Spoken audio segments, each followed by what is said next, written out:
This is a video of every single review I did of Season 1 of The Gifted, so if you want to catch up and you want a video that kind of informs you on everything, but you don't want to watch 13 episodes at 40 minutes apiece, then this is probably the best way to do it. Apologies for any possible continuity errors that could arise, as these were made in the past as the episodes came out.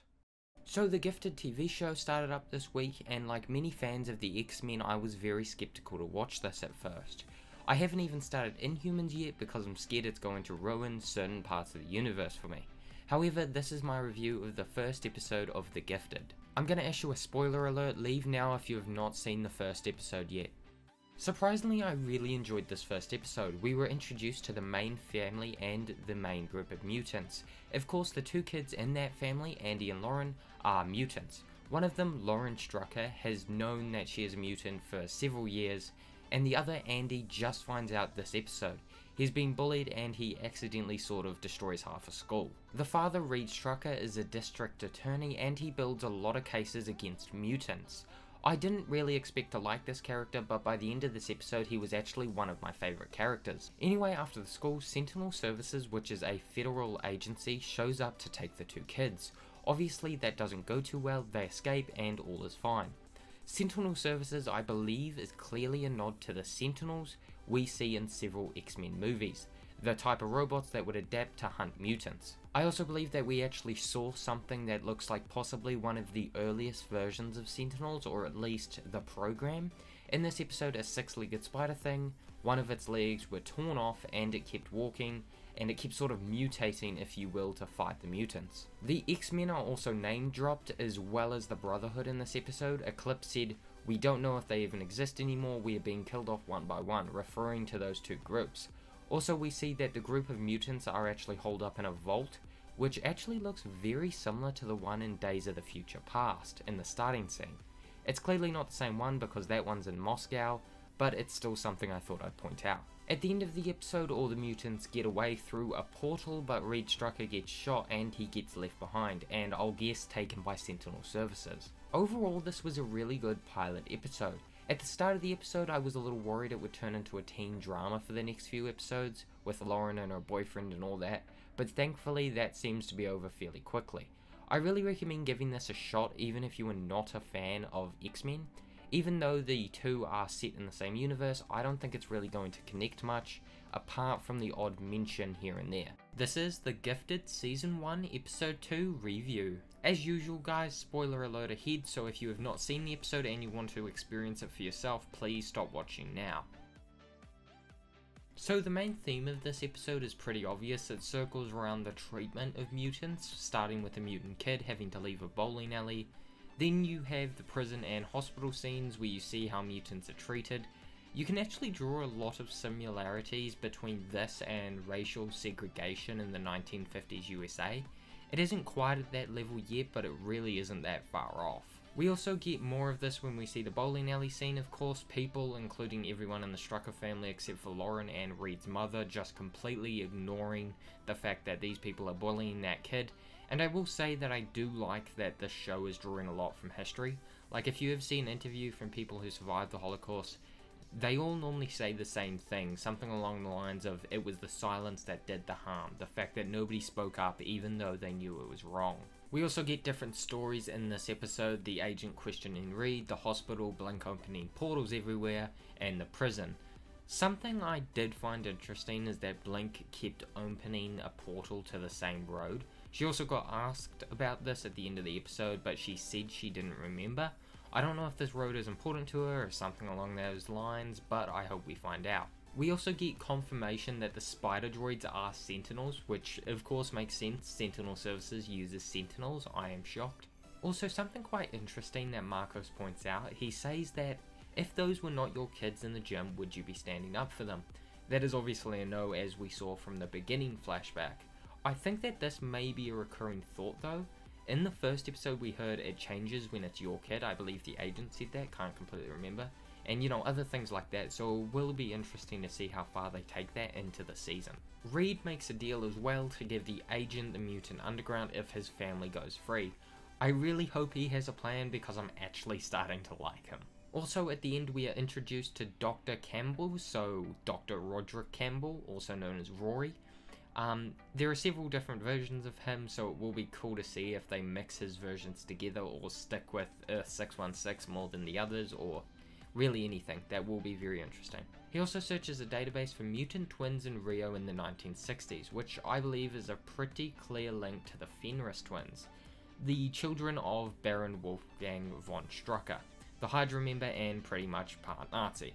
It will be interesting to see what is done with them. I don't think the two kids are involved. I just don't think that would be a weird turn of events. It just wouldn't fit, I don't think. Could be wrong, but who knows. Overall, this was a good second episode. I do like how they are making the theme of the episode obvious from the beginning, as well as kind of making another take on mutants and what it is like to be a mutant in reality and in this time. When we see mutants in the past movies, sure, some of them aren't, but most of them are heroes or they're very important. We haven't had a solid take on the bad of being a mutant.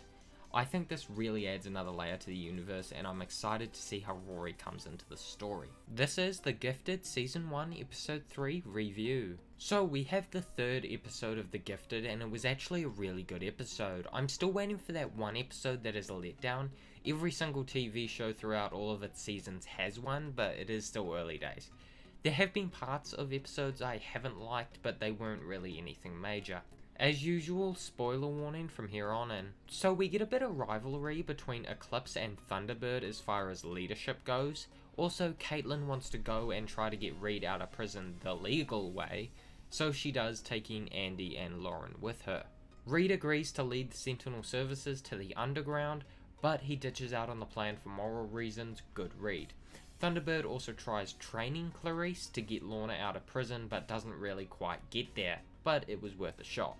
There is a lot going on with the Strucker children. In this episode, Lauren is kind of freaking out about her dad, first with Monopoly, then with what Andy says, and Andy is angry, pretty much. He really just wants to fight everyone instead of keeping a low profile. Lorna also broke out of her jail cell using her powers, but of course she didn't get very far, and only really made it just outside the door of her cell. Good job. This Danny guy doesn't really seem to be too bad, I guess. He sort of has the right intentions, but it kind of comes back to last episode. If it wasn't your family, would you be helping them? Something I didn't like in this chase scene is why didn't Eclipse just use his powers to break an axle on their truck or something like that? Because this whole blink memory thing was very avoidable. Overall, this was a good episode. Something that I am noticing is that some points and themes are being reinforced from previous episodes, such as would Danny be helping those people if they weren't his family? I also think there was clearly an easier way to get out of that chase without killing anyone. Lauren even said that I can't block what I can't see, and that doesn't really make sense considering she was looking straight out a window. Also, that memory thing between Blink and Thunderbird is not going to end well. I also love this end stance thing, which was sort of Caitlin giving up on the legal way of doing things and almost going to the dark or more logical side. This is The Gifted Season 1 Episode 4 review. As always, spoilers ahead. So we get a flashback from 2 years ago when the Underground was trying to break into a mutant relocation facility. And we meet a guy named Gus, or Pulse, who can disrupt electronics and mutant powers. We learn that he got shot and he was presumed dead, but he came back at the end of the episode and he is now working for Sentinel Services. I don't know if they brainwashed him or what happened, but that is very interesting. Also, we saw this symbol on his arm. I'm not too sure what it means. If you know, please tell me in the comments. Reed spends most of the episode trying to get Lorna to help/forgive him. Eventually he settles for just having her help to escape when the opportunity arises. Marcos goes to talk to the cartel to find out the route that Lorna and Reed will get transported on by Sentinel Services, and has to torture a guy and now has to work for the cartel to get that information. Lauren and Andy find a way to use both of their powers to focus Andy's power. They are already starting to remind me of the Fenris twins in that way. I mean, the Fenris twins had to make physical contact to use their powers, and although it isn't the same thing, it does feel a little similar. Andy has some trouble using his powers, so Lauren sort of has to piss him off so he gets angry, but eventually they get Lorna and Reed out. Also, I actually really liked the scene when Reed took the punch for Lorna. Hopefully it should build some trust between them, but we'll see. Lorna even uses the screws in Reed's leg to break out, which would suck a lot. but the agent is now super pissed that they escaped. Also, might I say that Kobe Bell is actually doing a really good job. He of course plays Agent Turner, and I mean, that end scene gave me goosebumps. Overall, this was another good episode. We are already seeing some similarities between the Strucker kids and the Fenris twins. Even though it's very small, I think it's still worth mentioning. Also, they have now gotten Reed and Polis out of prison, which they have been trying to do for a few episodes. But now that they're out, I'm not sure if the family is going to go to Mexico or stay, but I'm pretty sure they're going to stay. I'm expecting them to hopefully stay and help the mutants. I also think now that the Sentinel Services agent lost 2 prisoners, he might be willing to partner with Dr. Campbell just to catch them. This is The Gifted Season 1 Episode 5 review. Spoiler alert from here on in. So following the theme of previous episodes, we get a flashback, but this time it is about Agent Turner and the day he lost his daughter. We learn that before he lost his daughter, he was a Dallas cop. One thing that I do think was missing from this flashback was explaining how he felt about mutants before actually losing his daughter. He mentions the Mutant Rights March, but doesn't seem to say anything that tips us off about how he feels about it. I do think that Eclipse and Polaris are actually really good at working together and using their powers together. They also have a really good dynamic between them. So Reed gets back to the underground and we have the family reunion as expected. Obviously, Sentinel Services isn't too happy that everyone escaped, and there is a massive manhunt on for them. Anyway, the bartender, or Fade, is at the underground and he has a bit of an argument with Reed. It's a little unfair considering one of them is a mutant, but hey, I'm still gonna put my money on Reed. He's resilient, I'll give him that. He may not have powers, but I like him for his resilience. I think there is a bit of an Easter egg while Eclipse and Polaris are talking about what to name their baby.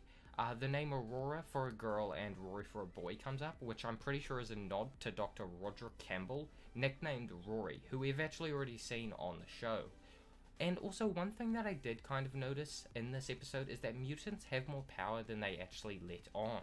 Lorna quite easily took out 3 Sentinel Service agents and kidnapped Agent Turner. Reed and Fade then went into the middle of town in an awesome Mustang, I might add, to lead the cops in the wrong direction.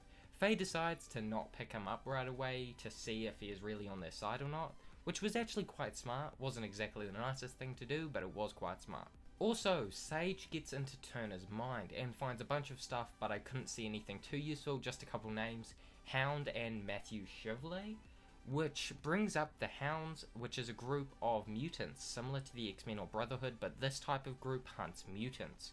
And a judge, the Honourable James Creech. So by the looks of it, the Strucker family is going to stay with the Underground for at least a while, which was expected of course. Also, Sage gets the grilling from Blink for screwing with her memory, and also Sage left Agent Turner before finishing or something like that, and now his memory is all screwed up, and he thinks that his daughter is still alive, so Jace, or Agent Turner, has to find that out again. So a sad end to a good episode. So overall, this was a good episode. I was glad to get a little bit of backstory on Jace Turner, but I think there could be a lot more yet to be shown. I was a little disappointed that we didn't hear his opinion on mutants before his daughter was killed. I just thought it would have been nice to know. I do like that the Strucker family is staying. I mean, obviously they weren't going to leave, but hey. Now, Blink knows what Sage did to her. I'm curious to see whether this will just affect their development as characters or other characters as well. This is The Gifted Season 1 Episode 6 review. Just quickly before I start this review, I want to quickly rectify something. Through these reviews, I've been calling this person here Sage. However, her name is Dreamer, and this is Sage. So, good job, me. Anyway guys, spoiler alert from here on in. So our flashback for this episode is of Thunderbird from 4 years ago when he and other mutants were raising money for the 715 incident. Didn't work out too well though, obviously. The usual hot-headed Americans weren't too happy with them considering they were mutants themselves. Anyway, a bomb gets thrown, and I believe in this scene he didn't know he was practically invincible. Or he just didn't realize at the time, because he could have just totally active valid that bomb. The underground is pretty crowded with heaps of refugees pouring in, and there is a bit of a rivalry between Caitlin and Lorna. It sort of reminds me of Mystique and Xavier in the X-Men. One wants to prepare for a fight and the other wants to coexist peacefully. Also, I caught this moment of Lorna pointing the tongue at Caitlin and I had to put it in. Also, there's a guy named Wes who is hitting on Lauren for most of the episode. Blink talks to Thunderbird about the whole memory dilemma, which results in Blink leaving the underground. Reed, Eclipse and Andy go to break into the building we saw in the memories of Agent Turner, which they do without too much trouble. You know, they only get chased by guys with assault rifles, but then on the way back, they get ambushed by Sentinel Services, and Wes and Lauren have to use their powers to get them out of there. Also, Wes has the power of miraging an object to make it look like there's something there that isn't. Anyway, Turner goes back to work even though he is not supposed to, and he's starting to become one of those characters you love to hate. Just the whole "what are you looking at, Suarez?" Anyway, he makes a partnership with Dr. Campbell, and in return he gets him reinstated, and Campbell gets the files on Andy and Lauren he's been after for episodes. We get a bit of Andy and Reed father-son drama as well, but I don't expect that to last too much longer. Never really does, just sort of an episode thing, then it's over. Also, we heard from Thunderbird that the X-Men chose him to be a part of the Underground, which I didn't actually realise considering the X-Men are apparently gone. Agent Turner has a bit of an internal power struggle, but hey, all is coming up swell in Sentinel Services, except for the innocent mutant killing thing. But anyway, Thunderbird and Dreamer go over the files that were recovered from the judge's office, and I think they are pretty much back together. But Marcos gets called in by Carmen to torture more people. So I enjoyed most of this episode, but I specifically really enjoyed the flashback with the whole mutant veteran thing. It's actually quite interesting because The Gifted recently got a Got Your Six certification, which, in case you don't know, Got Your Six is a community for veterans, and also the name of the episode. However, I'm not too sure how I feel about the whole Lauren West thing. The one thing I did not want from this show was a teen drama, but we'll see how it plays out. It's also good to see Dr. Campbell back. I wasn't actually expecting him to come back until the end of the season, but oh well. This is The Gifted Season 1 Episode 7 review. As always, spoilers from here on in. So our flashback today is from 3 years ago, where Thunderbird and Polaris asks Marcos to join the Underground. He says no, but then ends up joining because of Lorna. Also, Sage and Reed spend most of the episode cracking the drives found in the judge's office. Marcos goes to help Carmen, but Polaris and Dreamer find him, and that doesn't go down so well, because he lied to Lorna about where he was. And he starts smiling while destroying stuff, which is the behaviour of a violent psychopath, just saying. Reed finds out from the drive that Wes was robbing jewellery stores before coming to the Underground, and Wes decides to tell everyone and apologise. Then he is sent somewhere else to another outpost. Good riddance. Dr. Campbell decides to use his mutant to injure someone who is investigating Sentinel Services, just to buy them some time to place spies in the Underground, which is very amoral. Thunderbird tracks down Clarice and finds out that Clarice is looking for the road she was trying to portal to, and in the process finds out that a mutant refugee shelter she used to live in has been raided by Sentinel Services and everybody's dead. Also, they share a lovely hug, she comes back to the Underground and everything's coming up mutant. Also, we meet another awesome mutant working for the cartel who can freeze time, or people, or both, but that's a sick power. Lorna confronts Marcos about the whole cartel thing, and I think Lorna is over-exaggerating a bit considering that he did it to save her. Sage and Reed find out that Trask Industries, as in Bolivar Trask, is the one who is working on the turning mutants to the dark side thing, and that his father, Reed's father, worked at Trask Industries for 35 years. Also, apparently Trask Industries shut down in 2006. Also, Dr. Campbell has a whole room full of people ready to be placed as spies inside the mutant underground. So in this episode we finally dive a little deeper into the X-Men universe with the mention of Trask Industries, which may mean that the Gifted take place in the original timeline, because in that timeline Trask Industries is active, or it might be set in a different one entirely. Also, on the screen that Reed is looking at we see a name, Chris Fletcher, which is either a reference to the footballer or the stuntman Christian Fletcher, who has actually worked on X-Men The Last Stand. This is The Gifted Season 1 Episode 8 review. As always, spoilers from here on in. Our flashback for today is from London, England, 1952. We meet the Fenris twins and finally get to see them use their powers together. Then Reed and Thunderbird goes to Reed's father to find out what he knows about Trask Industries. We learn that he is a mutant and Reed was actually supposed to be a mutant, but his father found a way to stop it. Also, mutant abilities throughout the Strucker family are hereditary, meaning that they are inherited. Reed's father is also so powerful that he can use his powers even when Pulse is trying to block him.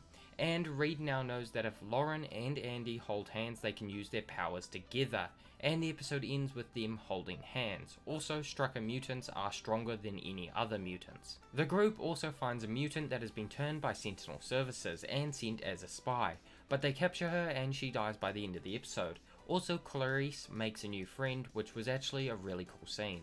We are also introduced to IXII, a telepathic mutant that is currently at the underground, and she has been very helpful, which makes her seem very suspicious. She also seemed very hesitant to have Caitlin treat a wound on her wrist. Could be nothing or could be something very bad. Lorna also tries to torture the Sentinel Services mutant, but she is stopped by Marcos of all people. Also, we find out that the Sentinel Service mutants are on a mutant power enhancing drug, which is very addictive. Also, some guy gets pissed at Lauren, but Andy uses his powers to threaten him, so he backs off. Just a cool moment. Reed's father uses his powers to cause an explosion, which kills Pulse and injures Dr. Campbell, but Reed's father is killed in the process. Also, the group finds out where a lab for Trask Industries is located through the Sentinel Services mutant. Also, Marcus and Lorna make up. We get a lot of information in this episode about the Fenris twins and the Strucker family as a whole, mixed in with a lot of character development. I did find Esme very interesting. She is a telepath just like Professor Xavier, but seems to not be as good at using her powers. My first thought about her was that she was a spy, even though she doesn't have the tattoo. Maybe she is very good with her powers and could stop Caitlin from seeing it. And maybe that drug has varying effects, or maybe not, and maybe I'm just paranoid. We also don't have another episode for 2 weeks, so see you then. This is The Gifted Season 1 Episode 9 review. As always, spoilers ahead. So today's flashback is from 1 year ago, where the Strucker family was at a park and Andy and Lauren accidentally held hands for the first time and combined their powers, even though Andy's powers hadn't manifested yet. So at the start of the episode there is a lot of dialogue between Caitlin and Reed and some minor flashbacks, but I couldn't find anything important in them. And Reed tells Caitlin that he was supposed to be a mutant. And Esme is pushing people to attack the Trask Industries building and seems to be lurking around everyone for most of the episode. We also get a bit of information on Fenris. First off, they were a part of the Hellfire Club, which is pretty much an evil X-Men group, and the twins disappeared while fleeing from the X-Men. Also, Lorna has a dream of everyone, including her baby, being captured and being in prison, but by the looks of it, it may have been Esme manipulating her mind. Dr. Campbell is in the hospital, and by the looks of it, his mutant is healing him, but we don't see him for the rest of the episode. The team decides that they need to take down a power station to disable the defenses at the Trask Industries building. Reed and Caitlin tell Andy and Lauren that they can combine their powers, and they try it, and activate it, but don't actually do any damage. But I do have to say, that scene while they were trying to get their powers to work was some of the worst acting in this show so far. The Struckers have a bit of an argument whether Andy and Lauren should practice their power. I'm on Andy's side, I think it could come in really handy. So the majority of the team waits to attack the lab while Andy, Lauren, Dreamer and Blink assault the power station. So safe to say the assault on the power station doesn't go too well. First Blink gets taken down by a Sentinel, then Dreamer gets caught by Sentinel Services, and Andy and Lauren could have got out of there, but Andy decided he would rather not commit a massacre bringing the building down, so they get caught instead. Also, I think that Andy and Lauren will be able to use their powers with the mutant blocking collar, because their grandfather could use his powers while Pulse was blocking them. I'm assuming that's why Dr. Campbell is so interested in the Strucker kids. So everyone at the power station gets caught and the team at the building has to abort. So I liked this episode, although a lot of things bothered me. First off, the scene with Andy and Lauren testing their powers was terrible. It just didn't seem natural in any way. Also, Dreamer getting captured and not continuing with Andy and Lauren was ridiculous. She had more than enough time to jump through the door and close it. She was not even getting shot at, so there's no excuse. Also, since Dr. Campbell is working on enhancing mutant abilities, it makes sense why he needs Andy and Lauren. If he could increase the power of the whole Fenris thing, then they could probably level a city. This is The Gifted Season 1 Episode 10 review. Spoiler warning from here on in. So our flashback today is of Esme and it comes from 2 months ago. From what I can grasp, she went undercover as staff for a senator to gather information, but was warned by her sisters, I guess, I don't know, to get out because Sentinel Services was coming for her. And that was when her sisters were captured and links into the end of the episode. The group argues on how to get the people out of Sentinel Services, and there are three clear groups. There's the Strikers, Lorna, and then there is Thunderbird and Eclipse. Also, Andy, Lauren, Clarice, and Sonia are in prison and get moved by Turner to Trask Industries. Also, when Jace tells Sonia that she will be put into the Hound program, she actually seems surprised. I mean, what did you expect? Also, Clarice is having a great time pissing off Sentinel Services. Also, Dr. Campbell has a screwed up face. Now, Esme, this episode is pretty much conning everyone. She goes to Reed and Caitlin and tells them to go to Agent Turner to convince him to let the prisoners go, then tells the group that they left on their own. Reed and Caitlin go to Agent Turner and pretty much have a nice peaceful conversation, but Caitlin notices the obvious that she needs to convince Turner's wife, not Turner himself. Then they leave and Turner's wife convinces Turner. Anyway, Lauren and Andy are put in a testing room lined with adamantium, which is what Wolverine's claws are made of. Andy and Lauren obviously refuse to use their powers, but then Clarice and Sonia are brought in and Sonia is killed. Rip Dreamer. Then Andy and Lauren combine their powers and almost break through the walls. So close, but yet so far to escape. But that also means that Sonia died for nothing.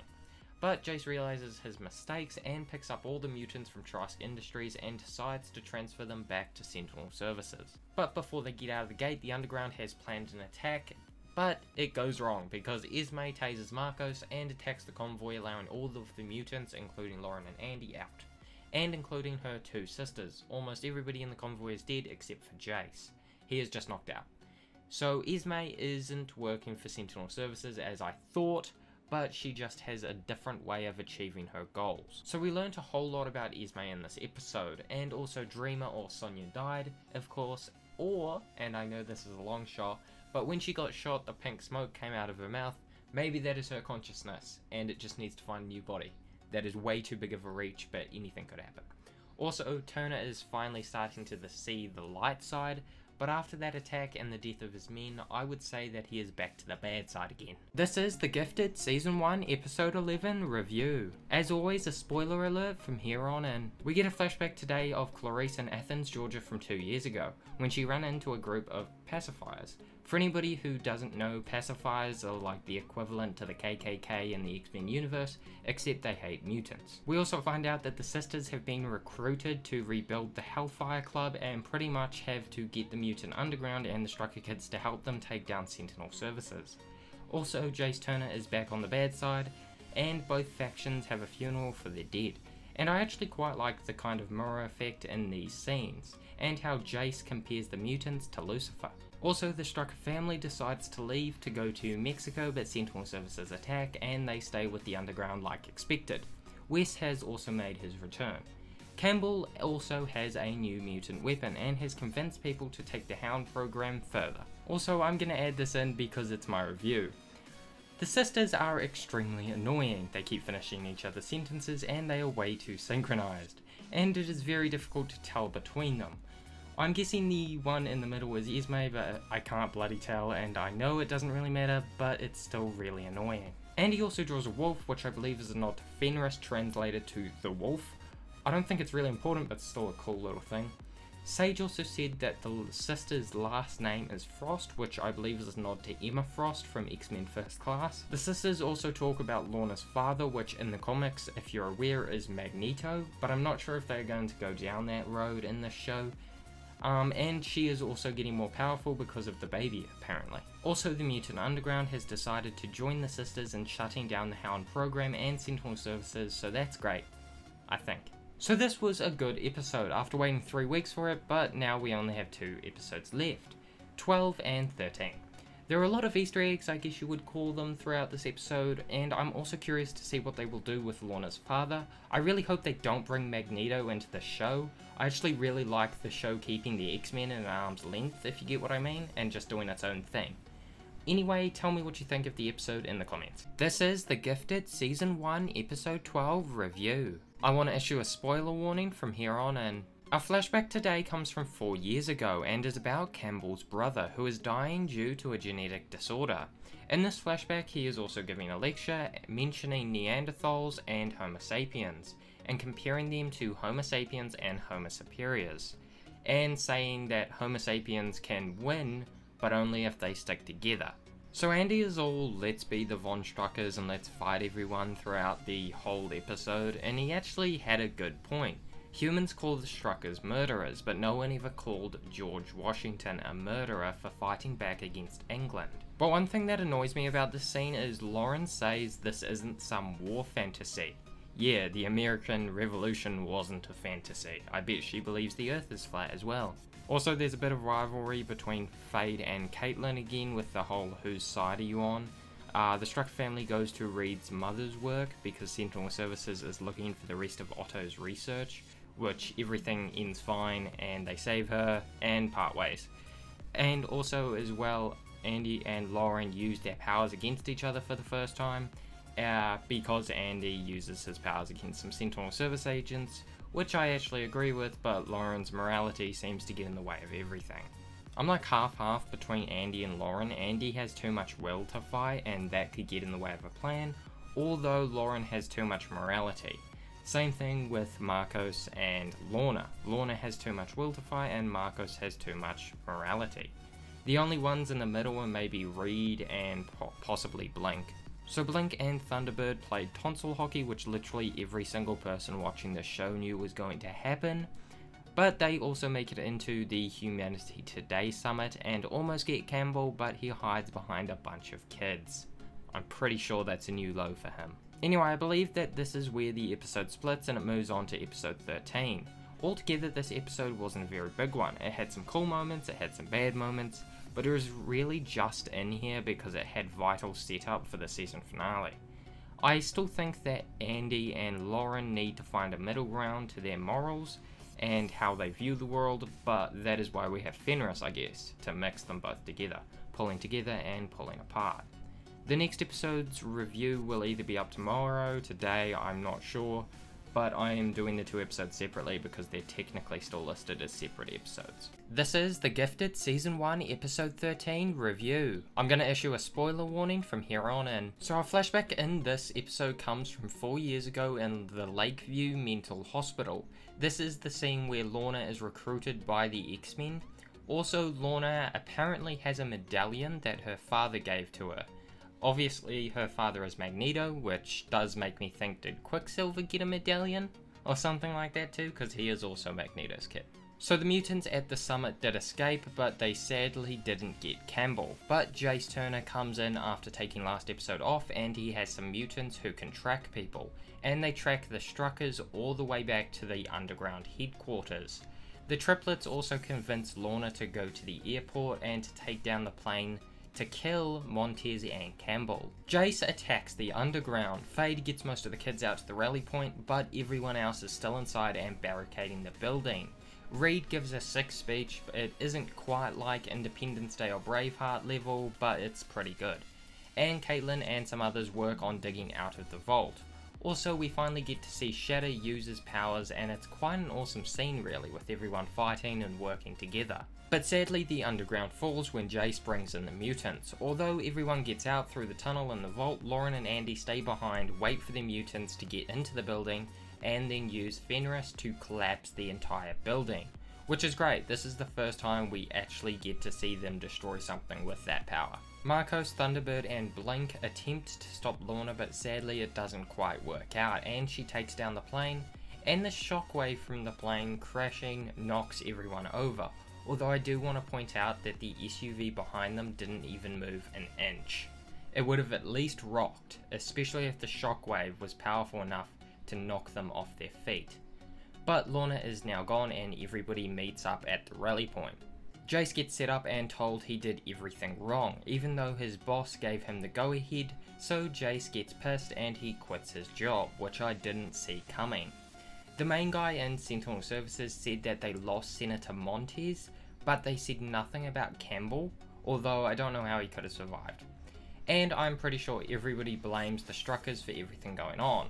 But Lorna shows up with the triplets to recruit some people for the Hellfire Club. So Fade, Sage, the strong guy, and some others go, but then Andy goes and leaves his family, and everyone's sad. And Andy clearly can't control his powers. So that is how season 1 ends. I actually really enjoyed this episode, and I really like what they did with splitting into 2 groups, Hellfire and the Underground. In season 2, because it's already confirmed, I don't think they will necessarily be enemies, they'll just both be good guys with different methods.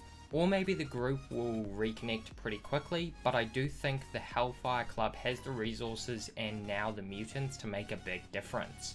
But the season as a whole was very good. There was the odd episode that was a drag, but I'm definitely looking forward to next season. But if you have any theories for the next season, feel free to leave them in the comments down below.